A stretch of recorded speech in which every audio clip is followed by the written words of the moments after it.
And I almost never get a real specific message, almost never. And this time I did. Don't waste your time. You may not have much left. And I guess coming back to you, because I want to turn the tables on you. I'm excited. What kind of that revelation have you had, or would it take for you to put aside all of the rational arguments, which clearly lead you in this direction, but doesn't sound to me like you're 100% sure you're right? And can you imagine such a thing that would change your mind? Those specific words, don't waste your time. You may not have much left. One of the most legitimate ways to come to believe in God, if not the most legitimate way, is through sort of personal experience. Alex O'Connor gets confronted by Dr. Francis Collins, and he asks him, what would it take for him to believe in God? And his answer might surprise you, so let's get right into it. Belief for all kinds of reasons, right? There are people who say that they come to believe in God. Lee Strobel is a good example of this, someone who seems to just investigate the evidence for the resurrection, and that's what does it. But I think that's not the most usual case. I think more commonly people come to believe in God for other reasons, for moral reasons, for social reasons, or because it speaks to them in a way that they can't quite explain. And then they come to the Gospels with this sense that they know it's true, and they sort of want to learn more about it, right? And I think that is perfectly legitimate. But of course, in my sort of worldview here, as an atheist or someone who doesn't believe in Christianity and the resurrection of Jesus, when somebody comes to me and says, well, then hold on, what about this historical case of the resurrection? That's where I kind of have to get a bit nitpicky, because I'm like, okay, well, if you're going to confront me with evidence for the resurrection, then I'm going to say, well, what about this, and what about this, and what about this? But I totally understand that as a personal quest to understand, the nature of Christianity and coming to know Jesus as a Christian, this is probably like an inappropriate approach to that, right? But as somebody who's confronted with the evidence, that's the approach that one has to take. I think I got to ask you then, is the path towards making a decision about belief or non-belief, is that a totally rational path, or is there room for revelation? Oh, I think if I experienced revelation, I think that could be a kind of rational. Depends what you mean by rational. But if, like, what do you mean? Do you mean, will it be purely like argumentative? Oh, no, I mean, there are certainly people who come to faith on a purely emotional basis. I've had this experience. I realized God is real. Jesus spoke to me. I honor that. I recognize that. That's not happened to me. But I have had those moments of feeling like there is something more than I can explain that seems to be part of a relationship that I am trying to build on and often wondering if it's there, but once in a while it is. I'll tell you a story. Just a year and a half ago, as I'm praying about a book I had read, which was about sort of the kind of spiritual discipline that one ought to utilize if you're really going to get yourself closer to an understanding of what your faith is all about. And praying about that and realizing I'm not very disciplined in my faith. And my prayer life, Alex, is mostly a seeking of understanding of something I'm wrestling with. And the skeptic would say, well, that's fine. We should all do that. And so it's just in your head. But it feels like more than that. It feels like it's an opportunity to get some incoming insights that I maybe can't quite manage on my own. And I almost never get a real specific message, almost never. And this time I did. And it was quite jarring because it wasn't a particularly happy message, but it's changed the way I'm thinking about things for the last year and a half. And the message was this: don't waste your time. You may not have much left. Whoa. Now, that was true the day I was born. Any of us have much time left if we're willing to think about it. But this seemed very pointed. It came a few months before I got a diagnosis of prostate cancer, so maybe that... No way. So I love this. He's sharing a personal experience with God, how God spoke to him with Alex O'Connor. Because I feel like an intellectual reason to follow God, for some people, might not always be the best. But I know God does work in mysterious ways, and he still encounters people, and we do experience him. So maybe, at the end of the day, Alex O'Connor needs an experience with God. Was part of the premonition of what lie ahead. But it's really affected me that this is a message that requires attention and that I don't think just came out of my own head, because it's not one I would have chosen, but it's a calling of some sort, and not to put yourself in a place where days go by and you're just spending your time on things that really don't matter. Invest in relationships, especially loving relationships. Invest in things that might alleviate the suffering that you and I both worry a lot about. In my case, as a doctor, and human suffering. Invest in ways that maybe could bring people back together at a time where we all seem so divided and mad at each other about everything. It has that effect. Now, again, that was revelation. That was not okay, I sat down and did a logical experiment here and figured out that was the message I need to hear, and then I had it. It's like, whoa, surprised me. That's what I mean by revelation. My coming to faith had some of those moments as well, where I could reason myself close to the answer, but it required something more than that to actually take the leap. And I guess coming back to you, because I want to turn the tables on you. I'm excited. What kind of that revelation have you had, or would it take for you to put aside all of the rational arguments, which clearly lead you in this direction, but doesn't sound to me like you're 100% sure you're right. And can you imagine such a thing that would change your mind? Yeah, I mean, I would love for that to happen. I mean, I don't know exactly what it's like. So he's saying, I would love for that to happen. So he's open. That's amazing. W in the chat for that. I was going to ask you a question. I don't want to sort of answer your question with a question, but like, what does it feel like, or what did it feel like to be sat there praying, and there are thoughts flittering through your head, and you're thinking about taking out the trash, and then there's this one thought that appears in your head that you feel sort of isn't yours, and how it is that you identify. I mean, you said a moment ago that it's because it feels like the kind of thought that you wouldn't have had or wanted to have. So there's that, but like, I don't know, does it strike you? Do you hear it? Do you see it? You know, what? I felt it. The words were very explicit. It wasn't like a nebulous kind of idea. It was those specific words. Don't waste your time. You may not have much left. And it did not make sense for this to be something that my mind was likely to have come up with, because it was not what I wanted to hear as I'm in the middle of that prayer moment, which was a serious prayer moment. I was reasonably well focused, not expecting this. Yeah. Well, I can say that if I had that kind of experience, I don't know if I had that experience in isolation that I would sort of believe in God, just because I've heard some kind of thought that maybe if the nature of the thought was different, if the nature of the thought was distinctly like, here I am, something like that, then if I sort of heard a voice, so to speak, that said something like, you know, don't waste your time, you might not have much left, or said something like, you should spend more time with your mother, or something like that, then I would think that would probably, like, you know, increase my credence in God's existence to some minimal degree. But I'd consider it this sort of happy mystery. If the nature of the message was theological in tone, and it struck me with that kind of surprise and intrigue, then I would absolutely, I would love for that to happen. I really would. And I wouldn't rule it out. And I think that one of the most legitimate ways to come to believe in God, if not the most legitimate way, is through sort of personal experience and revelation.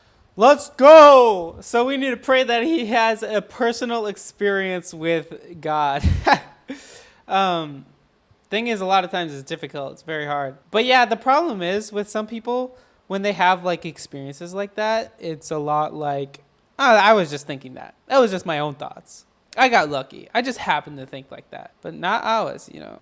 It's not the kind of thing that's going to convince another person. That's why it's laughed out of the room in debates. If you're doing a public debate with somebody, like if we were here having a debate and you were trying to sort of convince me that God existed, and you said, well, I had this sort of message from God, then everyone would laugh you out of the room, because that's not going to convince anybody. But that's not supposed to convince anybody. As far as it's convincing you, it's like the most legitimate way imaginable. That's right. To come to believe in God. And so, of course, and so when people asked me, you know, what would it take, I would highly doubt that I would be reading the Blackwell Companion to Natural Theology, and I'd be on objection to subheading 3 to the modal ontological argument. I don't think that one's in there actually, but maybe like the Leibnizian cosmological argument. And I go like, there, and I get out my pen, I underline it. I'm like, there he is, found it. You know, I don't think that's how it's going to happen. It's hiding there. Right? Exactly. And And also there's a kind of like it's kind of elitism that comes along with that kind of thought, which is that if you have the time and the intellect and the studious sort of intellectual constitution and the schooling and whatnot, that you can understand this argument, and you've got the money to buy the book and the time to sit down and read it, and that's how you come to believe in God. If that's how you're supposed to come to believe in God, then that would make God a pretty unfair administrator of his love, right? And so it's clear that that's not how it's supposed to be done. Brings to mind Matthew 11, Jesus' words, I thank you, or I praise you, God, that you have hidden these things from the wise and revealed them to little children. And he's talking about the awareness of faith and its reality. Yes. So yeah, we've been talking about things that maybe appeals to the wise, but I'm not sure. Having said that, I'm sure that God meets you where you're at, as they say. And of course, if God is everywhere and God pervades the natural world, then of course you will find him in the biological cell, and you will find him in the galaxies and the laws of the universe and whatnot. I want to ask you that too, because again, for me, looking back when I was an atheist or an agnostic, the moments where I had those glimpses of something that made me worried that I missed out were those surprising moments of the numinous. For me, oftentimes music, the second movement of Beethoven's Third Symphony, the funeral march in that C minor, incredibly aching music that brings tears to your eyes even though you didn't expect it. And somehow that aching longing comes into mind and you're like, there's something here I'm supposed to be part of more often, but it's gone about as soon as you grasp it.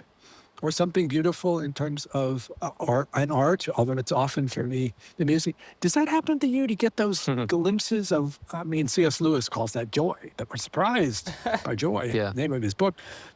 Do you get those, and what do they mean? Yeah. Well, I'm glad you brought this up again. This is such an amazing question because he's like, do you ever like just experience God in nature or just how you live your life or through music?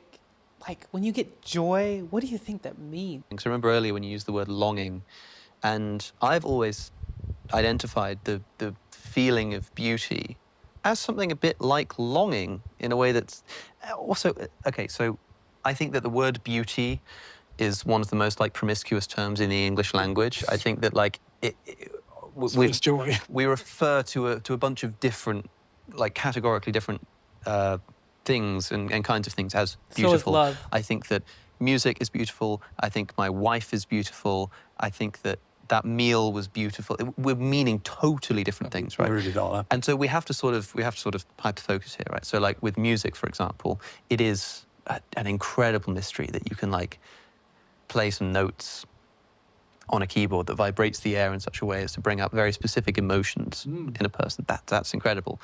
And like, yeah, I've experienced that, right? And I feel very lucky to have experienced that. With painting and art, it took a long time. I used to sort of not really enjoy it or get it. A lot of it had to do with contextualizing the art and learning a little bit about why it was painted, when it was painted, what the world was like, what this bit of art would have meant there and then. That now I'm a sucker for art and galleries. I think it's great. So Muppet says, seems like people want God to do a miracle just so they can cross him off their list of what's real or not. Yeah, at the end of the day, they think God is real. You still have to choose to have a relationship with him. You still have to put your faith and trust in Jesus and what he did for you on the cross. What is going on? What is going on? What's happening there, right? What does this say to you? And I wonder. I've often felt like longing seems to fulfill the bill, at least in some of those cases, because Longing for what? if you look at that's the question, right? Yeah. That's the question.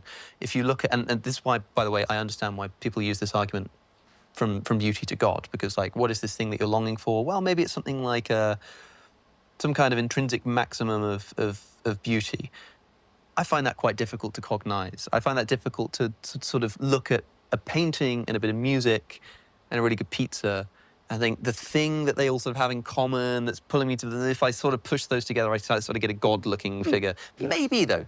I don't know. Or when you look at beauty, you must be like, man, I wonder who painted that. I wonder how much time and effort they put into every little design in this painting to make the shadows look this certain type of way. When you think about that, you think, who is that creator behind that painting? And when you look at beauty, can't you look at it in a way like how you see God? When you see that person, how wonderfully and complex that person is, when you look at them, couldn't you be like, I wonder who created them? I wonder who created them. Think that if you pay attention to someone's facial expression, right? When you walk around the corner, you see a beautiful painting and someone's captured by it. What face do they look at it? Do they smile? Do they go like, or no? They sort of go, like their face is like, it almost looks, if you took a picture of the face and showed it to somebody, it looks almost like scared, or it looks upset, or it looks like uncomfortable. It's sort of like a, you know what I mean? Like it's sort of like, it's that crunched up face. Yeah, I want to have that. It's an ache. So it's almost like it's almost a negative emotion. Like the feeling of beauty is almost negative rather than positive. So why is it that people love it so much? Why is it that they chase it out? And that's where I think you also get this this stereotype of the. Well, there's awe and wonder too. Or what this is the what is it that Rudolf Otto said? The mysterium tremendum et fascinans. The mystery that sort of fascinates you, but also makes you tremble, or something like that. You know, it's this, and he's using that to describe the numinous, the holy. It's terrifying at the same time as being fascinating. You're like pulled in and pushed away at the same time. And I think if you think about the cliche of the suffering artist, you know, the poet and the painter, and they have a terrible life, and you know they almost enjoy the suffering because it brings them better art. What is all of this telling us? It's telling us that there's something about beauty which is about negativity and disconnect and suffering. And maybe it's something about feeling the suffering. If somebody suffers enough, they get the feeling that there's a way the world is supposed to be that it's not. Yeah. And once you realize there's a way that the world is supposed to be, that gives you teleology. And once you get that teleology, you can start expressing the desire for that end. That's what Jesus led by example. He came to serve. He didn't come to have his kingdom on this earth, but he came to serve. He came to seek and to save that which was lost by laying down his life for others so that we can be saved. He was a sacrifice, a living sacrifice. So I encourage you guys. The Bible says, if you seek me, you will find me. Yeah, if you think of me, you will find me. So I encourage you guys to seek Jesus. I hope Alex O'Connor seeks Jesus and has that reverence and comes to know the Almighty God, is longing to have a relationship with him. I think this is just super interesting, super amazing. So I absolutely love the conversation. What are your guys' thoughts on this? Matthew 7:7 says, keep on asking and you will receive what you ask for. Keep on seeking and you will find. Keep on knocking and the door will be open to you. Revelations 3:20 says, look, I stand at the door and knock. If you hear my voice and open the door, I will come in and we will share a meal together. If you haven't decided to follow Jesus for the first time, I encourage you to click the link below and it will help you to decide to follow Jesus. If you want to do that for the first time, I encourage you to do that. It will be the best decision of your entire life.